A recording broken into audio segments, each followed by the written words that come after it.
तो फिर अलाउद्दीन खिलजी के बाद ग्रीक सक्सेसर आए, आपस में लड़ते रहते थे, तो उसका फायदा उठा के तुगलक डायनेस्टी आ गई।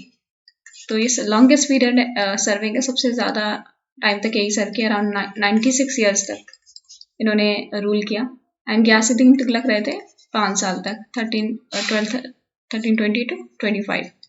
एंड ये क्या थे, ये पंजाब के गवर्नर थे, खिलजी डायनेस्टी के अंदर ये पंजाब के गवर्नर थे, ये गाजी मलिक। तो गाजी मलिक ये गवर्नर थे। एंड इन लास्ट जो खिलजी रूलर था वो काफ़ी ज़्यादा वीक था, उन्होंने उसको किल करके थ्रोन को हथिया लिया तुगलक गाजी मलिक ने। एंड फिर उन्होंने तुगलकाबाद फोर्ट भी बनाया, तुगलकाबाद फोर्ट किसने बनाया, गयासुद्दीन तुगलक ने। एंड ये कंटेम्प्रेरी थे किसके, सूफी निज़ामुद्दीन औलिया के कंटेम्प्रेरी थे गयासुद्दीन तुगलक। एंड इनकी कुछ अनबन हो गई थी गयासुद्दीन तुगलक की निज़ामुद्दीन औलिया के।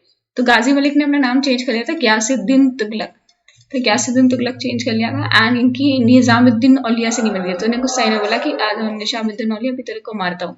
तो निज़ामुद्दीन औलिया ने बोला था, हुनूस दिल्ली दूर है, अभी दिल्ली बहुत दूर है, तो ये आ नहीं पाए थे गयासुद्दीन तुगलक। इनके ही बेटे ने पंडाल लगाया था, उस पर खड़े थे और पंडाल पूरा गिर गया, उसमें मर गए। तो इन्हीं के बेटे ने उल्लुग खान ने इनको मार दिया।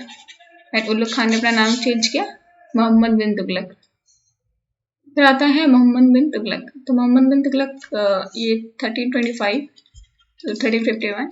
तो अलाउद्दीन खिलजी का सबसे इंपॉर्टेंट राजा मोहम्मद बिन तुगलक ही बोला जाता है। तो टॉलरेंट नेचर था, रिलीजियस मैटर में काफ़ी टॉलरेंट था और काफ़ी ज़्यादा इसने नॉवल एक्सपेरिमेंट किए, तो फेल हो गया। तो इकलौता सुल्तान था जिसने खुद एजुकेशन ली थी। बाकी सारे सुल्तान क्या करते थे, पेट्रोनेज देते थे पढ़े लिखे लोग को। ये पहला सुल्तान था मोहम्मद बिन जिसने खुद पढ़ा लिखा हुआ था। एंड जो कंटेम्प्रेरी हिस्टोरियन थे उस टाइम के, बहुत ही ज़्यादा हार्शली जज किया है इन्हें। मोहम्मद बिन तुगलक ने 3 एक्सपेरिमेंट किए थे, वो तीनों फेल हो गए।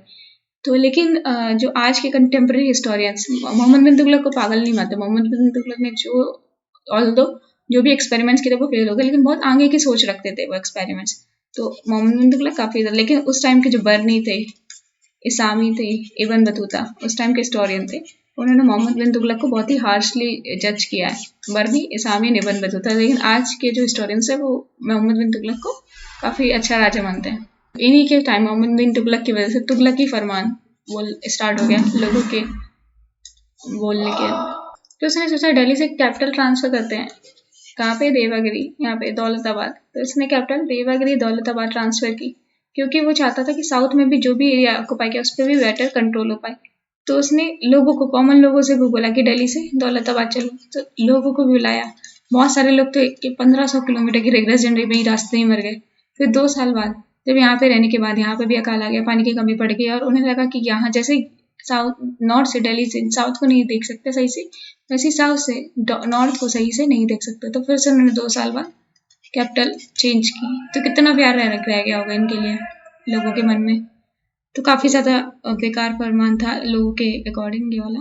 तो उसने क्या किया, एक और एक्सपेरिमेंट किया, उसने टोकन करेंसी लेके आया। टोकन करेंसी पहले क्या होता था, पहले जो सिक्का होता था उसकी भी कुछ इंट्रिंसिक वैल्यू होती थी, सोने का सिक्का, चांदी का सिक्का, कॉपर का सिक्का, तो उनकी भी कुछ वैल्यू होती थी। लेकिन उसने टोकन करेंसी लेके आई, उसने कॉपर कॉइन्स निकाले स्पॉट टू सिल्वर टंका। उसने बोला 1 कॉपर और इसकी वैल्यू 1 सिल्वर टंका के बराबर होगी। लेकिन फिर क्या हुआ, नकली कॉइन्स बनने लगे, फ्रॉजरी नहीं रुक पाया, इतने सारे कॉपर कॉइन मार्केट में अवेलेबल हो गए, इतने ज़्यादा इन्फ्लेशन बढ़ गया।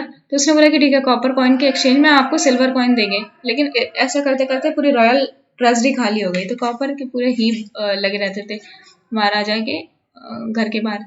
तो इसको अब खजाना खाली हो गया, इसको भरने के लिए फिर उसने क्या किया, एक फाइनेंशियल डिफिकल्टी को रूल करके जो दोआब रीजन था, तो दोआब रीजन में मतलब लैंड ऑफ 2 रिवर्स, उस रीजन में इसने जो पीजेंट्स थे उन पर बहुत ज़्यादा टैक्स लगा दिया।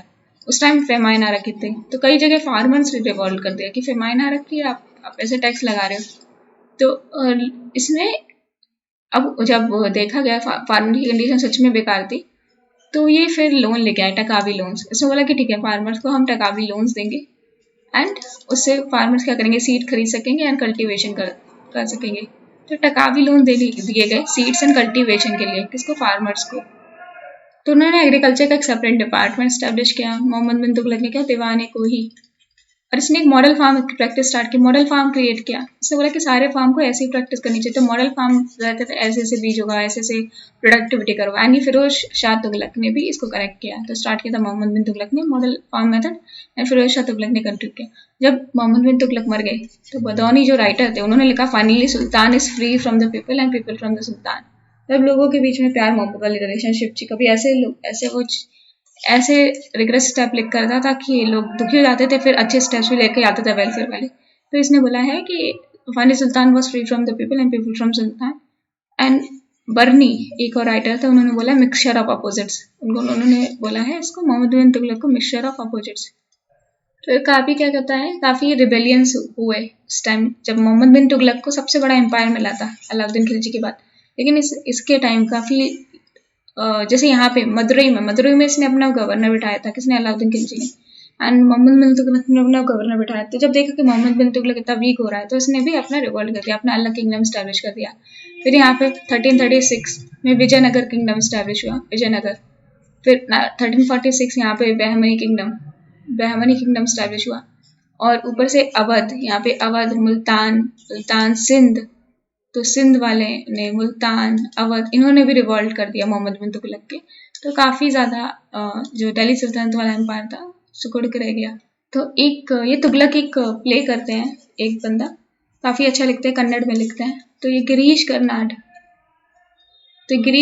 तुगलक प्ले करते हैं, गिरीश कर्नाड तुगलक, मोहम्मद बिन तुगलक पे ये मिल लिए जो तुगलक प्ले करते हैं, गिरीश कर्नाड। तो इधर इनके टाइम इब्न बतूता आए थे, मोहम्मद बिन तुगलक के टाइम आए थे इब्न बतूता। एंड ये कहाँ से थे, ये मोरक्को से आए थे इब्न बतूता। एंड उन्होंने 40 कंट्री, उस टाइम 40 कंट्री में मतलब ट्रैवल किया था। अगर आज की तरह काउंट करें 40 कंट्री में ट्रैवल किया था। एंड इंडिया में किसके टाइम आए थे, मोहम्मद बिन तुगलक के टाइम। एंड इन्हें ऐसा नहीं था कि जाते थे बस घूमते थे, वहाँ पे पढ़ाई भी करते थे। तो उन्हें चीफ काजी ऑफ सल्तनत की काफ़ी इन्होंने नॉलेज थी। तो इन्हें दिल्ली में रही 6 ईयर्स तक, 6 साल तक ये मोहम्मद बिन तुगलक के दरबार में रहे। एंड फिर मोहम्मद बिन तुगलक चाहते थे कि ये ना जाए, लेकिन ये चाहते थे कि मुझे और आगे जाना है, घूमना है। तो ये आराम से मोहम्मद बिन तुगलक से दूर भाग गए। एंड इन्होंने एक काफ़ी इंपॉर्टेंट बुक लिखी है, रेहला। तो मोहम्मद बिन तुगलक की काफ़ी इंपॉर्टेंट बुक है रेहला। फिर फिरोज शाह तुगलक होता है। ऐसा होता है कि मोहम्मद बिन तुगलक मर जाता है तो अचानक, तो सब लोगों से फिरोज शाह तुगलक को राजा बना देते। तो उसके बाद आता है फिरोज शाह तुगलक। तो ये रहता है 1352 टू 1388 तक। एंड ये कजिन होता है मोहम्मद बिन तुगलक का। एंड इसने आते ही एक अच्छा काम किया कि इसने एक तेलुगु ब्राह्मण कन्वर्ट था, वो मुस्लिम बन गया था। अभी तक जो भी बड़ी पोजीशन पे रखे जाते थे वो सिर्फ मुस्लिम होते थे, तुर्क मुस्लिम। तो उसने एक कन्वर्ट मुस्लिम को एक वजीर बनाया। वजीर की पोजीशन काफ़ी इंपॉर्टेंट होती है, वजीर की पोजीशन पे रखा। इनका नाम था खाने जहान मकबल। तो खाने जहान मकबल को, एक तेलुगु ब्राह्मण कन्वर्ट को, इसने एक वजीर की पोजीशन में रखा।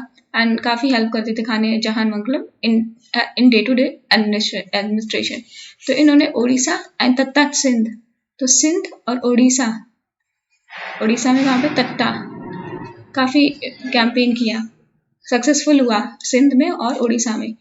लेकिन Bengal and Malwa region as well as Gujarat ये टूट गए। तो कौन कौन से, Bengal region, Malwa region and Gujarat region, ये एम्पायर से अलग हो गए। तो बंगाल वाला रीजन क्या होता है कि यहाँ पे बहुत सारी रिवर्स हैं। तो इनको जब उफान आता है, जब बाढ़ आती है, तो इनको क्रॉस करके जाना, बंगाल पे अटैक करना बहुत मुश्किल हो जाता है। तो यहाँ का जो गवर्नर था बंगाल का, ज़्यादातर रिवॉल्ट कर देता था।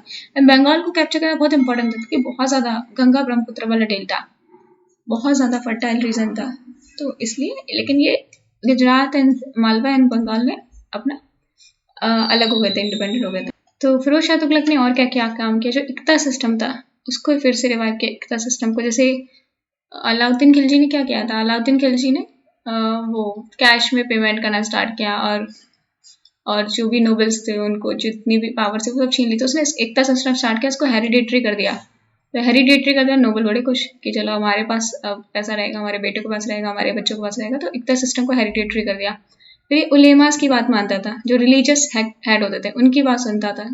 एंड इसलिए इसने जिजिया लगाया। तो पहले जिजिया लगाया जाता था, कई बार ब्राह्मण्स पे नहीं लगाया जाता, तो उसने किसी को नहीं छोड़ा जिजिया। हर एक नॉन मुस्लिम इवन ब्राह्मण्स पे भी इसने जिजिया इम्पोज किया। एंड ये जो शियाज होते थे, Shias, Sufi and even Shia, Sufi and Hindus, इनको प्रोसिक्यूट करता था, इन्हें सेकंड क्लास सिटीजन की तरह ट्रीट किया जाता था। ये रिलीजियसली बिल्कुल इंटॉलरेंट था ये फिरोज शाह तुगलक, क्योंकि उल्लेमास की बात मानता था। एंड फर्स्ट सुल्तान था जिसने इरिगेशन टैक्स लगाया। इरिगेशन टैक्स क्यों लगाया? क्योंकि इसने इरिगेशन के लिए काफ़ी कैनाल बनाई। इरिगेशन टैक्स लगाया क्योंकि इसने इरिगेशन के लिए कैनाल बनाई। तो 200 किलोमीटर की बहुत बड़ी कैनाल बनाई, और इसी पे जो लोग इरिगेशन करते थे इसका यूज़ करके उसमें इरिगेशन टैक्स लगाता था। तो एक कैनाल बनाई यमुना टू हिसार, यमुना टू हिसार। एक कैनाल बनाई सतलज टू हंसी, सतलज टू हंसी। एक यमुना टू हिसार एक कैनाल, एंड दूसरी कैनाल सतलज टू हंसी। तो 200 किलोमीटर लंबी यमुना टू हिसार, सतलज टू हंसी, बड़ी इंपॉर्टेंट कैनाल बनाई। इरिगेशन टैक्स स्टार्ट किया फिरोज शाह तुगलक ने। हॉर्टिकल्चर काफ़ी अच्छा किया, हॉर्टिकल्चर का काफ़ी शौक था इसे, बैगान बनाता था, वहाँ पे चीज़ें उगाता था। तो एंड तो बस काफ़ी इसने एडमिनिस्ट्रेशन रिफॉर्म की, लेकिन रिलीजियसली बिल्कुल इंटॉलरेंट था, तो ये काफ़ी नेगेटिव हो जाता है इसका। सर रॉयल फैक्ट्री स्टार्ट की। अब जो राजा महाराजों के लिए चीज़ें बनती है कहाँ बनती है? तो उसके लिए कारखाना स्टार्ट किए। तो कारखानाज में वो जो राजा महाराजा की काम की चीज़ें होती थी वो बनती थी। एंड यहाँ पे बहुत सारे स्लेव्स एम्प्लॉय किए जाते थे। इतने ज़्यादा स्लेव्स इसने एम्प्लॉय किए थे कि इनको स्लेव्स को मेंटेन के लिए अलग से डिपार्टमेंट था, ये था दीवानी बगदानी। स्लेव्स को मेंटेन करने के लिए अलग से डिपार्टमेंट आया, दीवानी बंदगानी। तो उसका कुछ काम नहीं था, सिर्फ स्लेव्स को मेंटेन करना था, दीवानी बंदगानी। फिर इसने ऑर्फन्स एंड विडोज के लिए काम कराया। ऑर्फन्स एंड विडोज रह पाए तो उनके लिए था दीवानी खैरात। तो ऑर्फन्स एंड विडो के लिए इसने क्या किया? दीवानी खैरात। तो इसने काफ़ी हॉस्पिटल एंड मैरिज ब्यूरो बनाए पुअर मुस्लिम्स के लिए, हॉस्पिटल्स खुलवाए एंड मैरिज ब्यूरोज बनाए कि उनकी शादी हो पाए। तो लोगों के लिए, पुअर लोगों के लिए इसने काफ़ी काम किया, हॉस्पिटल्स बनवाए एंड मैरिज ब्यूरोज की पुअर लोगों की भी शादी हो पाए। एंड दीवानी खैरात किसके लिए था? ऑर्फन्स एंड विडोज के लिए। तो दीवानी खैरात इसने ऑर्फन्स एंड विडोज के लिए बनवाया। इसके नई नई सिटी बसाने का भी काफ़ी शौक था, तो इसने अराउंड 300 नए टाउन्स बसाए। एक है फिरोजाबाद दिल्ली, तो इसने बनाया फिरोजाबाद जो दिल्ली में इसने बनवाया। अब उसे फिरोज शाह कोटला बोलते हैं और उसका नाम अरुण जेटली कर दिया है। तो फिरोज शाह कोटला का नाम चेंज कर दिया अभी, अरुण जेटली, रिसेंटली चेंज हुआ है। एंड यहाँ पे इसने कुतुब मीनार दो, जो ऊपर वाली कुतुब मीनार है जो पूरी, उसकी जो ऊपर वाली दो मीनारें थी, दो एरिया थे, वो लाइटनिंग से टूट गए थे। तो उसको कुतुब मीनार को इसने रिपेयर कराया, किसने? फिरोज शाह तुगलक ने कुतुब मीनार को रिपेयर किया, तभी ऊपर की जो दो मीनारें हैं वो अलग दिखती है, अलग कलर है उसका। इसने स्कॉलर्स पेट्रोनाइज करवाया, जैसे बर्नी है नफीफ, बर्नी एंड अफीफ स्कॉलर्स के इसके एम्पायर में थे। बर्नी एंड अफीफ किसके में थे? फिरोज शाह तुगलक के एम्पायर में। तो इसने 2 अशोकन पिलर मूव किए, कहाँ से? अंबाला, अंबाला एंड मेरठ से दिल्ली में 2 अशोकन पिलर, कहाँ से? एक अंबाला एक मेरठ से, कहाँ तक? दिल्ली, दिल्ली तक मूव किया। इसने नया कैपिटल कहाँ स्टैब्लिश किया? तो फिरोज शाह ने कहा कैपिटल, न्यू कैपिटल फिरोजाबाद, उसने न्यू कैपिटल बनाया फिरोजाबाद। एंड एक हंटिंग प्लेस था इसका, हंटिंग प्लेस कहाँ पे था? North Delhi ridge, north Delhi ridge में भी इसने एक अशोकन पिलर उठा के लगवाया नॉर्थ दिल्ली रिज में, ये इसका हंटिंग पैलेस था। तो इसका मकबरा कहाँ मिलता है? इसका टोम कहाँ मिलता है फिरोज शाह तुगलक का? तो ये मिलता है हौस खास दिल्ली में। तो टोम कहाँ पे है इसका? फिरोज शाह तुगलक का हौस खास दिल्ली। तो जो फिरोज शाह का एम्पायर था काफ़ी ज़्यादा वीक पड़ गया इन दी एंड। तो तिमूर एम्पायर, जैसे इंडिया है, इंडिया के यहाँ पे इस एरिया में तिमूर का एम्पायर था, तो इसे बोलते हैं तिमूर द लेम। तो इसने अटैक किया इंडिया में। एंड बाकी जो फिरोज शाह तुगलक के बाद जो एम्पायर थे वो काफ़ी ज़्यादा वीक थे, तो इसने आराम से अटैक किया, पूरा दिल्ली लूटा इस तिमूर ने। फिरोज शाह तुगलक के मरने के बाद क्या हुआ? बहुत सारे सुल्तान आपस में लड़ने लगे, तो जो सल्तनत थी काफ़ी वीक हो गई। एंड इसमें तिमूर ने 1398 में इसने एम्पायर में अटैक किया, दिल्ली में एंटर कर गया विदाउट अपोजिशन, कोई अपोजिशन नहीं हुई, सिटी को लूटा, बहुत दिनों तक लोगों को मारा। और जब वापस गया तिमूर तो इसने अपना गवर्नर खिजर खान को छोड़ दिया, खिजर खान, ये मुल्तान का गवर्नर बना दिया, यहाँ पे मुल्तान का गवर्नर इसने बना दिया खिजर खान को। एंड इसने यहाँ से क्या किया? मुल्तान से इसने दिल्ली को कैप्चर किया और इस्टेब्लिश की सैयद डायनेस्टी कब इस्टेब्लिश की? 1414 में। तो 1414 में खिजर खान ने स्टैब्लिश की सैयद डायनेस्टी 1414 में, जो तिमूर ने गवर्नर स्टैब्लिश किया था मुल्तान में जो गवर्नर स्टैब्लिश किया था उसी ने सैयद डायनेस्टी स्टैब्लिश की।